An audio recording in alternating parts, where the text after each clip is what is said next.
साथियों नमस्कार।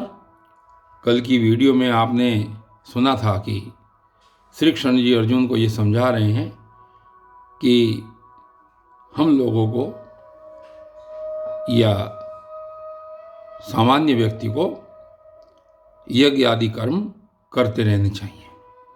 और यज्ञ आदि कर्म करने का कारण उन्होंने ये बताया था कि यदि आप यज्ञ आदि करते रहेंगे तो यज्ञ से आपके जो देवी देवता हैं वो प्रसन्न होते हैं और उनका भाग उनको मिल जाने पर वो स्वयं ही आपके भोग के लिए वस्तुएं उत्पन्न कर देते हैं। ऐसा श्री कृष्ण जी ने कहा था। और उन्होंने ये भी कहा था कि जो लोग इनको बिना दिए या देवताओं को बिना समर्पित किए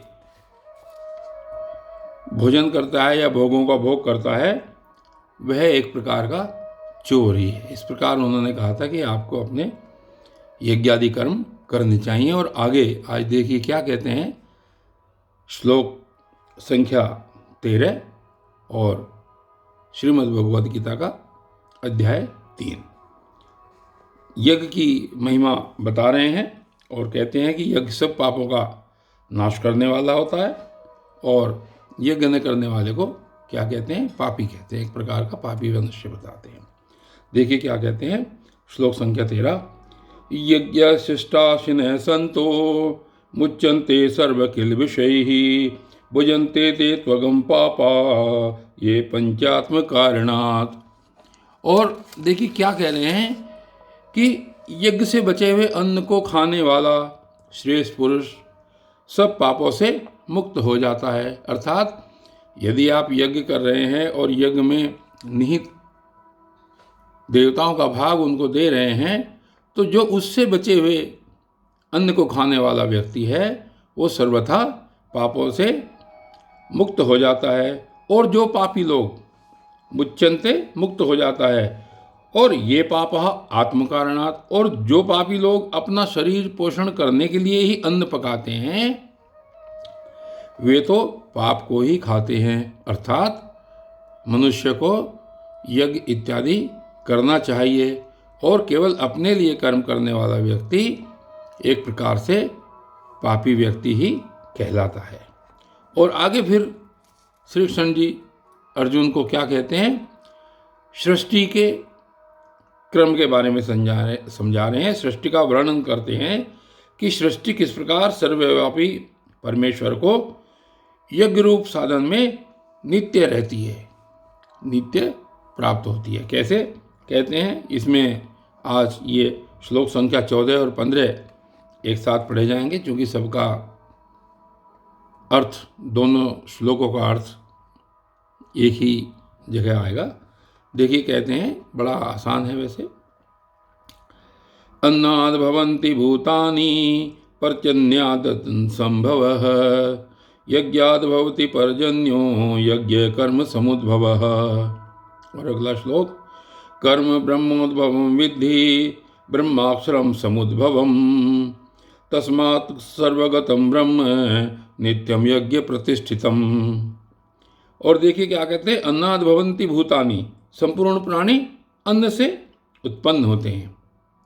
व्यक्ति तभी रह पाएगा जब अन्न का भोजन करेगा, अन्न को भोग करेगा।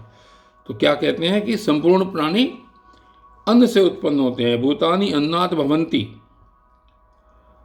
और अन्न की उत्पत्ति कहाँ से होती है? अन्न की उत्पत्ति वृष्टि से होती है, यानी कि बारिश से होती है। और वृष्टि यज्ञ से होती है। और यज्ञ कहाँ से होता है? यज्ञ विहित कर्मों को उत्पन्न होने वाले कर्मों से होता है।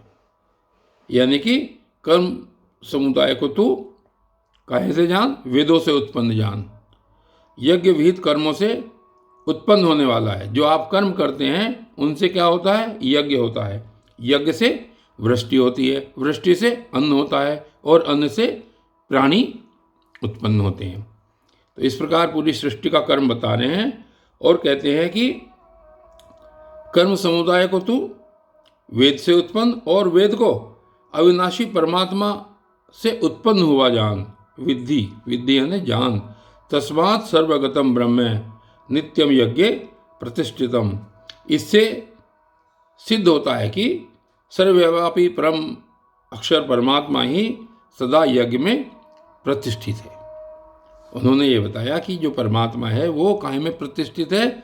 यज्ञ में प्रतिष्ठित है, क्योंकि संपूर्ण प्राणी अन्न से उत्पन्न होते हैं, अन्न वृष्टि से उत्पन्न होता है, वृष्टि यज्ञ से उत्पन्न होती है, और यज्ञ कर्म करने से होता है।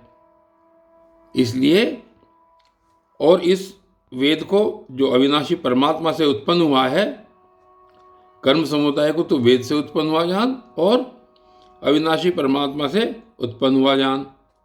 इस प्रकार तस्मात् सर्वगतम ब्रह्म नित्यम यज्ञ प्रतिष्ठितम, इससे सिद्ध होता है कि सर्वव्यापी ब्रह्मा परम अक्षर परमात्मा सदा ही यज्ञ में प्रतिष्ठित है। बस ये चीज समझाना चाह रहे हैं यहाँ पे। और अगले श्लोक में कहते हैं कि एवं प्रवर्तितम चक्रम नानुवर्तयति है यह अगायुरिंद्रियारामो मोघम पार्थ से जीवती। और क्या कहते हैं कि हे पार्थ, जो पुरुष इस लोक में इस प्रकार परंपरा से, पार्थ यह इह एवं प्रवर्तितम प्रचलित सृष्टि चक्र के अनुकूल नहीं बरतता, अर्थात सृष्टि चक्र के अनुसार कार्य नहीं करता है और अपने कर्तव्य का पालन नहीं करता, न अनुवर्तयति, अपने कर्तव्य का पालन नहीं करता है, वह इंद्रियाराम है अगायु मोघम जीवती, वह इंद्रियों के द्वारा भोगों में रमण करने वाला पापायु पुरुष व्यर्थ ही जीता है। अर्थात जो व्यक्ति सृष्टि चक्र के अनुसार यज्ञादि कर्म नहीं करता, उस व्यक्ति का जीना व्यर्थ है, वह पापायु व्यक्ति व्यर्थ ही जीता है। और इस प्रकार ये वीडियो कल भी जारी रहेगी। तब तक के लिए धन्यवाद।